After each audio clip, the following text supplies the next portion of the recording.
Most people don't realize how much their personal information is being bought and sold every day. Data brokers are making billions, pulling details about you from public records and the internet, and then packaging and selling it, usually without your consent. That's how your information lands in the hands of scammers, spammers, even stalkers. It's why you get endless robocalls and why ads seem to follow you everywhere. That's where Aura comes in. Aura actively removes your data from broker sites and keeps it off. They also instantly alert you if your information shows up in a breach or on the dark web. But Aura goes beyond data protection. With one app, you get a VPN, antivirus, password manager, spam call protection, dark web monitoring, and even up to $5 million in identity theft insurance, all backed by 24/7 US-based fraud support. Other companies might sell just credit monitoring or just a VPN. Aura gives you all of it, together, at the same price competitors charge for just one service. Start your free trial today at aura.com/remove. Protect yourself now at aura.com/remove. Did you know we have completely ad-free early access to all of our episodes? Well, we do. Not only that, but we have dozens of bonus episodes waiting for you. Head on over to patreon.com/ghosttownpod, and you can check it out for 7 days absolutely free. That's patreon.com/ghosttownpod. A global sensation. I'm Jason Horton. I'm Rebecca Lieb. And this is Ghost Town.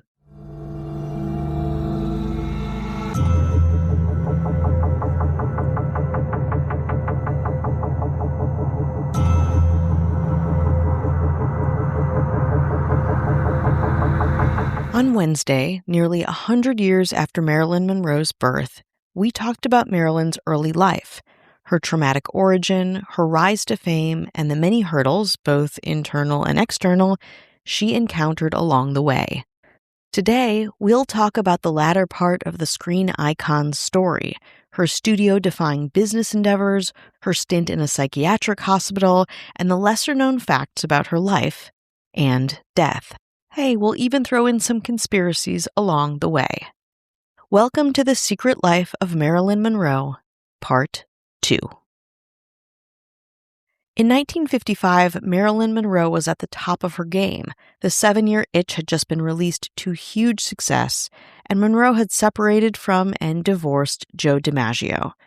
Rumors flew about her personal life, her next film, or her next publicity stunt, but nobody exactly knew what was coming.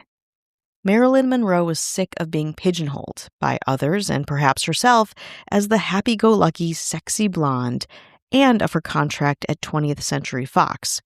She was one of their biggest stars, but her contract had not changed for 5 years, so she was paid far less than other actors of her same draw. And she couldn't choose her own projects. She was sick of a lot of things.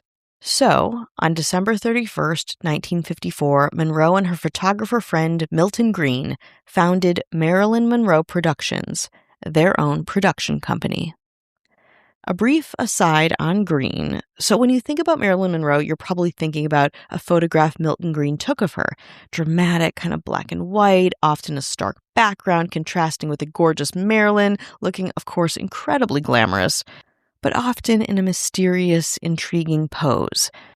Green was good at capitalizing on Monroe's allure, but used these photographic mechanisms, contrast, shape, and lighting to really tease out her vulnerability and emphasize it. The results were photographs that were beautiful but seemed to reveal a secret, a private moment, a mysterious gaze with a crazy backstory, a kind of small crack in Monroe's glamorous facade. Not a huge crack, but one that took the photo beyond just a beauty shot. A parallel in a petri dish, if I may, to Monroe's own life. That's why these photos felt so memorable. In any case, Monroe and Green went public with their production company on January 7th, 1955, with a statement read out to 80 journalists and friends at the East 64th Street home of her lawyer, Frank Delaney. With 51% of the company, Monroe was appointed president. With 49% of the company, Green was appointed vice president. Monroe was the second American woman to ever lead her own production company. The first was Mary Pickford, who in 1919, along with Charlie Chaplin, Douglas Fairbanks, and D.W. Griffith, formed United Artists to gain independence from the established studio system. More than 30 years later was Marilyn, hell-bent on doing the exact same thing. Of course, the immediate reaction was mockery, and then outrage by 20th Century Fox, who immediately sued the production company. That same year, to add a little bit of insult to injury, Monroe was parodied in the Broadway play Will Success Spoil Rock Hunter, in which her lookalike Jane Mansfield played a dumb blonde actress who, hilariously, starts her own production company. But surprisingly, Monroe and Green came out on top. They won the case against 20th Century Fox, with Monroe receiving a non-exclusive deal with the studio, back earnings on movies she had shot, a new salary for 4 movies over a 7-year period, and approval on a script, director, and cinematographer as part of her deal. All of these were, of course, huge gains that were incredibly hard-won, brought on by Monroe's star power, savvy, and perhaps the huge success of The 7-Year Itch. And yet, Marilyn Monroe Productions produced only 2 films, Bus Stop in 1956 for Fox, and its first and only independent production, The Prince and the Showgirl in 1957. For the latter performance, Marilyn Monroe won international acclaim, and she also became more difficult on set, had more creative conflict. At this point, she had also suffered a miscarriage, which, of course, understandably devastated her. In 1956, the relationship between Monroe and Green was deteriorating. Despite diving into acting with the famed Lee, she'd also been getting serious with playwright Arthur Miller, after, of course, a short stint dating Marlon Brando. After her and Miller were engaged and married, Arthur Miller wanted more hand in Monroe's creative future. Monroe won even more acclaim for her performance in 1956's Bus Stop, leading her to believe that perhaps Green wasn't pulling his weight on their team. Monroe had an ectopic pregnancy in mid-1957 and another miscarriage a year later. Likely her fertility struggles were due to her endometriosis. Becoming more dependent on pharmaceuticals, Monroe was also briefly hospitalized due to an overdose of barbiturates. This all exacerbated the fact that Monroe and Green just could not settle their disagreements over the production company, and so Monroe bought Green's share of the company, and the partnership formally ended in April of 1950. Sadly, Marilyn Monroe Productions became less of a groundbreaking creative entity and more of a corporation for Marilyn Monroe's accounting. In 1958, Monroe was offered the role of Sugar Cane in Billy Wilder's Some Like It Hot, acting opposite Jack Lemmon and Tony Curtis. Though I did not know this, she almost turned down what was perhaps her most iconic role. Her husband's encouragement and the offer of 10% of the film's profits on top of her standard pay made the deal a hard one to pass up. Accepting the role, Marilyn Monroe's difficulty on set would become the stuff in this film of diva legend. Monroe demanded dozens of retakes, didn't remember her lines, clashed with the actors and the director. You remember from the last episode the whole Marilyn Monroe is like kissing Hitler line from Tony Curtis? Yeah, it's from this film. When all was said and done, though, Wilder was extremely happy with Monroe's performance, and Some Like It Hot became both a critical and commercial success upon its release on March 19, 1959. After Some Like It Hot, however, things unraveled even more for Monroe. She was behind on her contract, she had an affair, and she became more erratic on set within her creative pursuits. Still, Monroe had fans, big fans. Truman Capote, whose work Breakfast at Tiffany's was being adapted for screen, lobbied hard for Monroe to play Holly Golightly in the film. Ultimately, however, her reputation got ahead of her, and producers felt Monroe would be too difficult on set, so the role went to, of course, Audrey Hepburn. The last film Monroe would complete was John Huston's 1961 dramatic western, The Misfits. Monroe played Rosalind, who had just received a quickie divorce in Reno, Nevada, and befriends 3 aging cowboys played by Eli Wallach, Clark Gable, and Montgomery Clift. The production was also difficult, with Monroe and Miller's marriage finally crumbling as Monroe began an overt relationship with an on-set photographer named Ing Morath. Not only that, Monroe's health was bad. She was in excruciating pain from gallstones, and her drug addiction was so severe that, according to her biographer, Donald Spoto, her makeup was usually applied while she was unconscious. In August, the set went dark so Monroe could be hospitalized for a week-long detox. Despite all of these problems, these difficulties really, Houston said that when Monroe was acting, she was, quote, not pretending an emotion. It was the real thing. She would go deep down within herself and find it and bring it up into consciousness. After filming on Misfits ended, Monroe and Miller divorced formally, and the film failed. At that point, Marilyn was in really bad shape, both in body and mind. She committed to spending 1961 focusing on her health, beginning with what she thought was a, quote, rest spa recommended by her psychiatrist, Dr. Marianne Criss.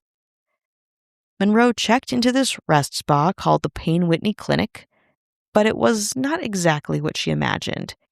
No cucumber water, no massages. In fact, it was the psychiatric unit of Cornell University Hospital. Marilyn Monroe had long feared inheriting her mother's mental instability, and the hospital treated her like a psychiatric patient, putting her in a padded cell and keeping her under close watch. She would later describe the experience in a letter to her Los Angeles analyst, Dr. Ralph Greenson. She said, quote, there was no empathy at Payne Whitney. It had a very bad effect. They asked me after putting me in a cell, I mean cement blocks and all, for very disturbed, depressed patients. The inhumanity there I found archaic. They asked me why I wasn't happy there. Everything was under lock and key, things like electric lights, dresser drawers, bathrooms, closets, bars concealed on the windows. The doors have windows so patients can be visible all the time. Also, the violence and markings still remain on the walls from former patients.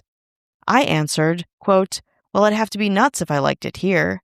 They asked me why I felt I was different from the other patients, I guess. So I decided if they were really that stupid, I must give them a very simple answer. So I said, I just am. After a traumatic 48 hours, Marilyn Monroe made contact with her ex-husband, Joe DiMaggio, and Dr. Criss, also available to her at this point, secured her release. Blaming Criss for her ordeal, Marilyn never saw her doctor again. A transfer to the neurological department of Columbia Presbyterian Medical Center was eventually arranged, and Marilyn Monroe stayed there for 3 weeks, with DiMaggio reportedly visiting daily. At the end of the day, it seemed like Joe DiMaggio and Marilyn Monroe had kind of evolved past their divorce into some kind of cute relationship, friendship, something, despite everything, and began pre-production on movies again. Days before filming her next project, Something's Gotta Give, Marilyn Monroe caught sinusitis. Despite all of the advice, medical and non, to just rest and get through it, she felt pressured by the studio to shoot the movie, and she did, with a quick break on May 19th to legendarily sing Happy Birthday to JFK. While shooting her movie and also being very sick, Monroe also orchestrated a publicity stunt, inviting press to take photos of her while she swam nude in a pool. These photos were later published in Life magazine, and it was the first time that a major star had posed nude at the height of their career. And yet, Monroe, surprisingly, maybe not surprisingly, kept getting sick. She was also using drugs to cope with her mental state and also her physical state. On June 7th, Monroe was fired from Something's Gotta Give, and the production eventually shut down. However, Fox soon regretted its decision and reopened negotiations with Monroe later in June, wanting to pick back up on Something's Gotta Give and another new film, What a Way to Go. Monroe was also planning on starring in a biopic of Jean Harlow, one of her film idols. Unfortunately, Monroe wouldn't get to see those projects to their end, as her life would be tragically and controversially cut short. The death of Marilyn Monroe and the many conspiracies that surround it after this break.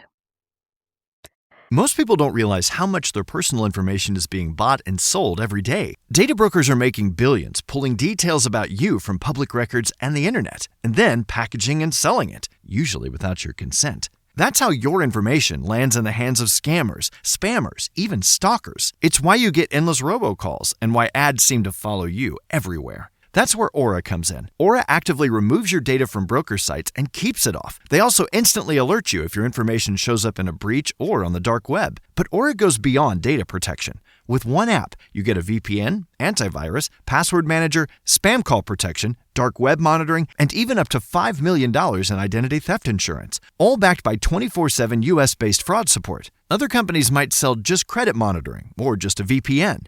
Aura gives you all of it, together, at the same price competitors charge for just one service. Start your free trial today at aura.com/remove. Protect yourself now at aura.com/remove. At 3 a.m. on August 5th, 1962, Monroe's live-in housekeeper woke up, sensing something was wrong. She saw light from under Monroe's bedroom door, but nobody responded when she asked to come in. With the door locked, the housekeeper then called Monroe's new psychiatrist, Ralph Greenson, who we talked about earlier, who arrived at the house and broke into the bedroom through a window. There, he found Monroe unresponsive, in her bed, covered by a sheet, with her hand clamped around a telephone receiver. Monroe's physician arrived at around 3:50 a.m. and pronounced the actor dead at the scene. At 4:25 a.m., the Los Angeles Police Department was notified. The toxicology report showed Monroe dying between 8:30 p.m. and 10:30 p.m. on August 4th with no foul play. Her cause of death? Acute barbiturate poisoning. She had chloral hydrate and phenobarbital in her blood and phenobarbital in her liver. Empty medicine bottles were found next to her bed. The possibility that Monroe had accidentally overdosed was ruled out because the dosages found in her body were several times the lethal limit. Monroe's doctors stated that she had been, quote, prone to severe fears and frequent depressions with, quote, abrupt and unpredictable mood changes, and had overdosed several times in the past, possibly intentionally. From these facts, and the fact that there was no foul play, Deputy Coroner Thomas Noguchi classified Monroe's death as a probable suicide. Now, Noguchi was known as the coroner to the stars, also processing high-profile deaths including Robert F. Kennedy and Natalie Wood. He wasn't the most thorough of coroners and was said to be a bit of a fame whore, not doing the most thorough investigations and inserting himself into the dialogue and investigative processes around celebrity deaths.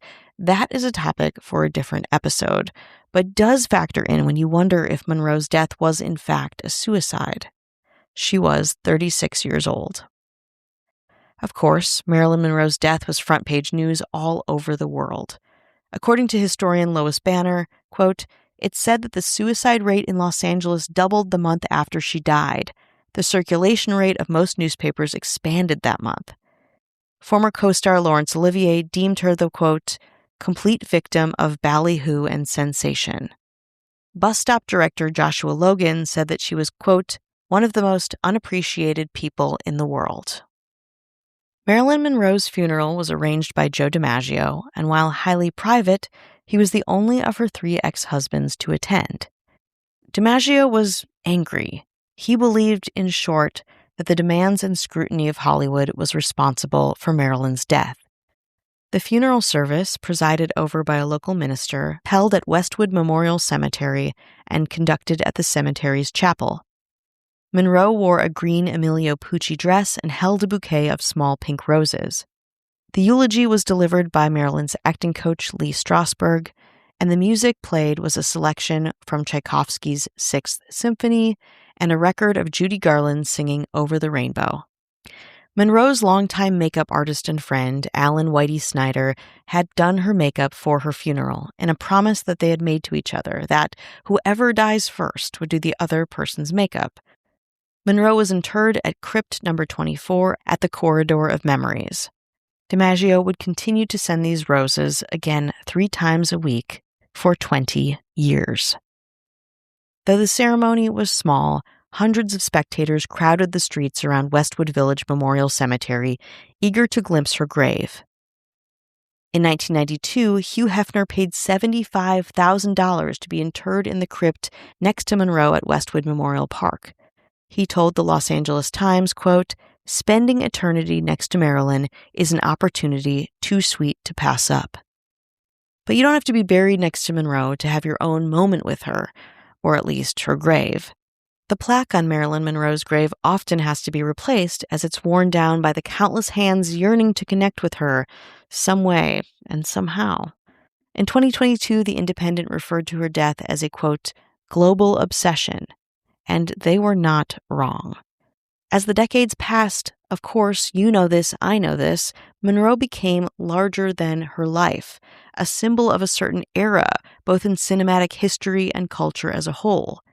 With that in mind, her life and death have spawned several colorful conspiracy theories, again, indicative of the time. Of course, many believe that her death was an overdose and not a suicide, including Monroe's half-sister and many people that were close to her.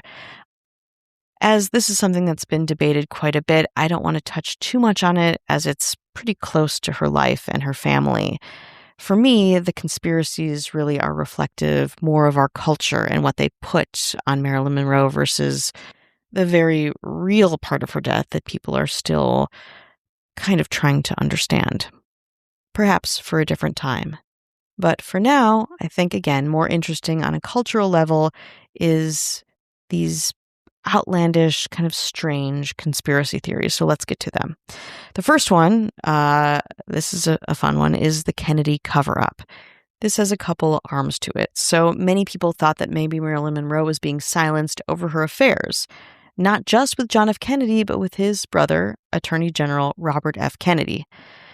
Theorists argue that she was killed to prevent her from exposing details about their sex life, dynamics between the brothers, and maybe even leaking sensitive government secrets. There was also this diary, so people who believe this theory claim that Monroe kept a secret diary detailing whatever. The diary reportedly vanished from her home or the morgue right after her death.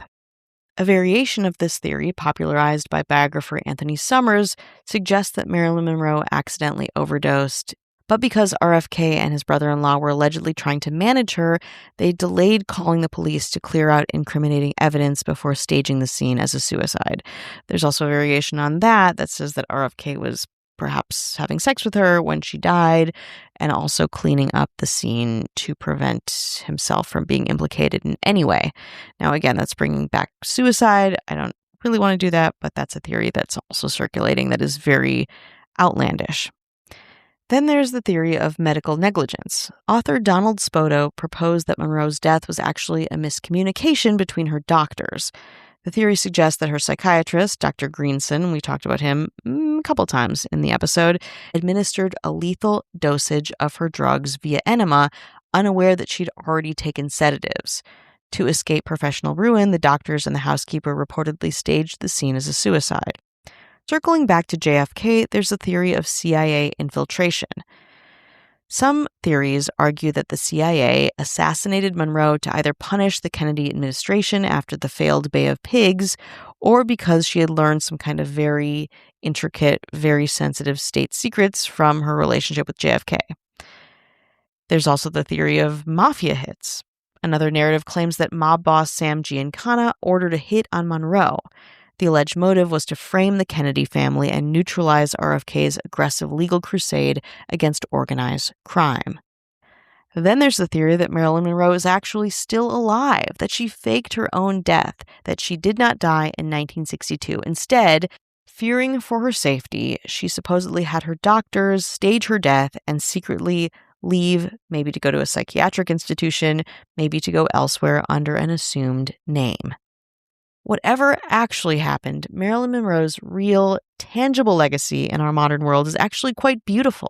So Marilyn Monroe left part of her estate to her first psychiatrist, the one that said that she was going to maybe a spa and she was actually going to a psych ward, Dr. Marion Criss. If you're wondering why she did that, likely it was because she had not changed her will before they had their falling out, or perhaps they patched things up. Whatever happened, Dr. Criss ultimately left the estate portion to the Anna Freud Center in London, a mental health nonprofit supporting children and young adults. Mental health was something that touched Marilyn Monroe, something she felt extremely passionate about, among her many passions and her many legacies, ones that occurred far beyond her short but unforgettable life.